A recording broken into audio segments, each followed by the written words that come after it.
The last song. It was supposed to be just another college house party. Off campus, hidden in the woods, the old Renshaw place was perfect, abandoned for years, whispered to be haunted, but nothing more than a place to drink, dance, and do stupid things. Lena didn't even want to go. She hated parties, hated the fake people, the noise. But her best friend Kayla dragged her along, promising, "Just 1 hour. You'll thank me when you're dancing." The house was massive, 3 stories tall, with broken windows and vines crawling up the sides like nature was trying to strangle it. Inside, the walls were warped with water damage, and old furniture lay covered in sheets like bodies at a crime scene. Someone had rigged up colored lights and a Bluetooth speaker blaring music that bounced off the rotting walls. At first, it was normal.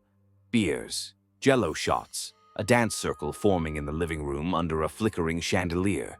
Someone even found a grand piano in the sitting room and started banging out horror movie themes for fun. Then the music glitched. It happened just as the bass dropped. Everything stopped mid-beat. The room buzzed in silence for a second too long. Then a new song started. It wasn't from the playlist. It sounded old, scratched vinyl. A slow, distant lullaby, sung by a woman with a voice like cracked porcelain. People laughed, thinking it was a prank. Someone shouted, "Creepy vibes, I love it." But Lena felt something shift. The air got colder, heavy. She grabbed Kayla's arm, but Kayla didn't seem to feel it. The lights dimmed on their own. One by one, people started disappearing.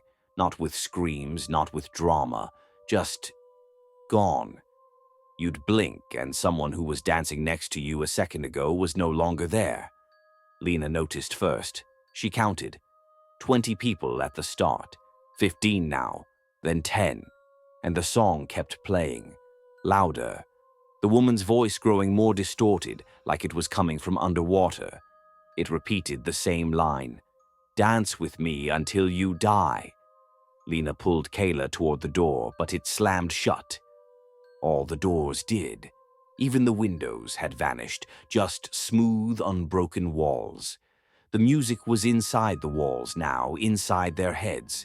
The ones still dancing couldn't stop. Their faces were locked in grins, tears running down their cheeks as they twitched and swayed like puppets. One guy's feet were bleeding, the floor slick under him.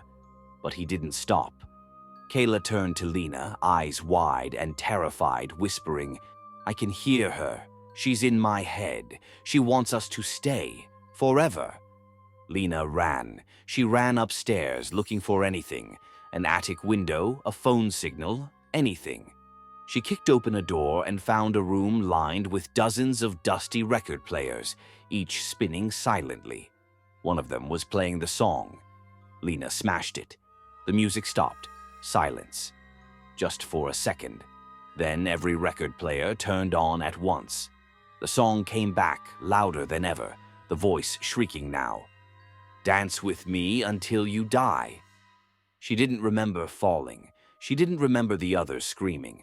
She only remembered waking up outside, alone, as the sun rose. The house was gone.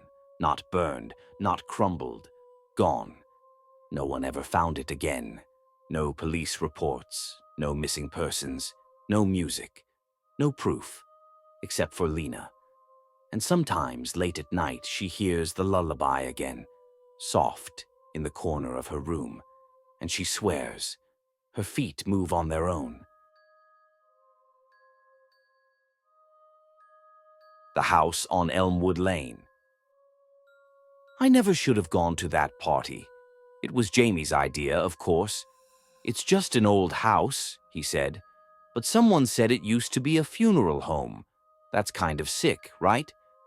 I didn't think so, but I was bored, and it was Halloween, and I didn't want to be alone that night. The place was on Elmwood Lane, abandoned, boarded up for years, except that night it wasn't.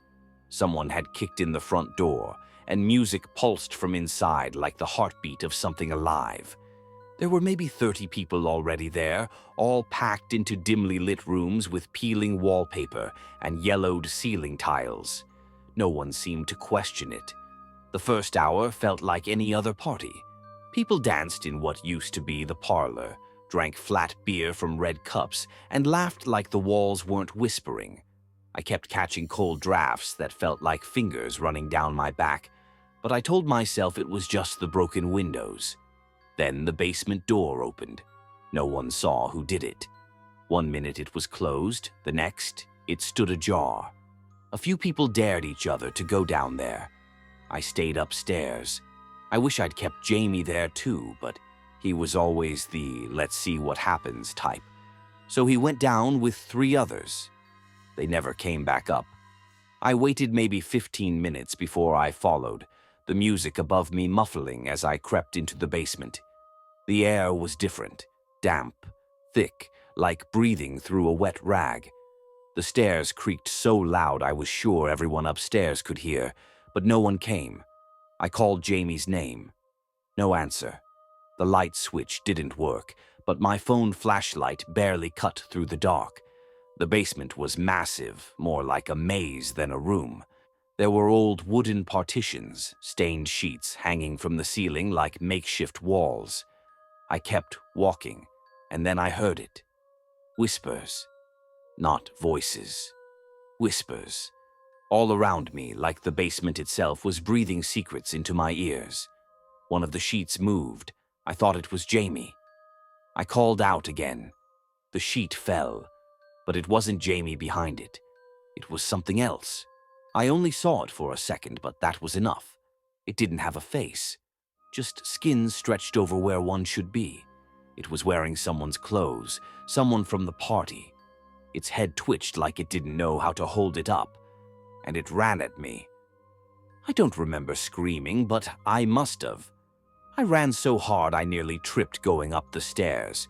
The party was still going on like nothing was wrong. I grabbed one of the girls by the arm and shouted at her to get out. She looked at me like I was insane. Jamie never came out. The police found nothing when they searched the place the next day. No sign of anyone, not even blood. The house was boarded up again 2 days later. I don't go to parties anymore, and I never go near Elmwood Lane. The guest who wasn't invited. I never liked parties, but my best friend Jenna begged me to come. It's just a small get-together, she said. Drinks, music, maybe a little fun. The house was way out in the woods, some old place her cousin had just inherited. Massive, creaky, and reeking of old wood and mildew. Still, it had that kind of eerie charm that looks good in pictures, but feels wrong in real life. There were maybe 20 people spread out across the house, most of them drunk or getting there. I grabbed a beer and stuck close to the kitchen, trying to look like I belonged. That's when I saw him. He was just standing in the hallway that led to the basement, tall, pale, wearing this weird dark coat like he hadn't changed clothes in years. His face was off. Not in a way I could describe easily, just slightly wrong, like someone had made a person out of wax and hadn't quite finished. I nudged Jenna. "Who's that guy?" She glanced over. "Who?" "That guy, in the hall." She looked again. "There's nobody there, dude." I blinked. He was gone. I laughed it off. Maybe it was just the beer or the weird vibe of the house. But later that night, things got stranger. First, people's phones started losing signal, then power. The lights flickered constantly, and I swear I heard whispering from the vents. At one point, the music cut out and the whole room fell silent. You could hear footsteps above us, even though everyone was downstairs. We tried to laugh it off, but you could feel the tension building. People started leaving. Fast. Then I went to grab my coat from one of the upstairs bedrooms. The second I stepped into the hall, I saw him again, at the far end. Same coat, same blank face. He didn't move, didn't blink. I froze. "Hey!" I called out, more bravado than courage. He slowly tilted his head like he was curious about me. Then he smiled, wide and unnatural, like his jaw unhinged just a little too far. I bolted back downstairs. Jenna was at the door, panicked. "Did you lock the front door?" she asked. "No. It won't open." We tried windows, back door. Nothing would budge. It was like the house itself was holding us in. And then the lights went out completely. I heard footsteps on the stairs. Slow, deliberate. Coming down. I don't remember much after that. Just the feeling of being watched, of breathing that wasn't mine right behind me. When morning came, the door opened by itself. Most of the others were gone. Jenna and I were the only ones left. We called everyone. No one remembered even coming to the party. Some didn't even know who Jenna was. And the house burned down 2 days later. Electrical fire, they said. I still dream about that man in the hallway. And sometimes when it's really quiet, I hear him breathing right behind me.